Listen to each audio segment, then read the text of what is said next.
एक महत्त्वाची आणि तितकीच मोठी बातमी येते। मुंबई ठाण्यातल्या शिक्षण अधिकाऱ्यांचं निलंबन करण्यात आलंय। शाळेत सीसीटीव्ही बाबत निष्काळजीपणा केल्यानं हे निलंबन झालंय। ठाण्यातील बाळासाहेब राक्षेंचं निलंबन करण्यात आलं। मुंबईतील राजेश कंकाळ यांचं देखील निलंबन करण्यात आल्याचं पाहायला मिळतंय।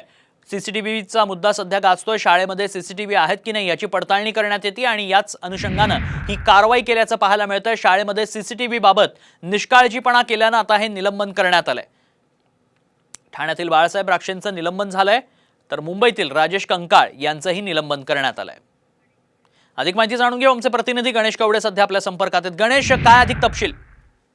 तन्मय, नक्कीच बदलापूरच्या घटनेनंतरून खरं तर शाळेतील सीसीटीव्हीचा प्रश्न आहे तो निर्माण झाला होता आणि बदलापूरच्या घटनेत देखील शाळेतले सीसीटीव्ही बंद असल्याचं उघडकीस आलं होतं आणि यानंतरून शिक्षण मंत्री दीपक केसरकर यांनी आज या सगळ्या संदर्भातला आढावा घेतलेला आहे आणि त्यामध्ये ठाण्याचे शिक्षण अधिकारी आणि मुंबईचे शिक्षण अधिकारी या दोघांना देखील आहे ते निलंबित करण्यात आलेलं आहे। या दोघांकडून जे पालकमंत्री आहेत यांना वारंवार एकच कारण दिलं जात होतं की 2 वर्षापासून की आम्ही टेंडर काढलेलं आहे, मात्र कुठलंही टेंडरच्या पुढची प्रोसेस झालेली नाहीये आणि कुठल्याच शाळेत आतापर्यंत सीसीटीव्ही बसवले गेले नाहीत, हे देखील निदर्शनास आलेलं आहे। त्यामुळे या दोन्ही अधिकाऱ्यांना आहे ते निलंबित करण्यात आलेलं आहे। नक्कीच धन्यवाद गणेश, आपण दिलेल्या सगळ्या सविस्तर माहितीसाठी।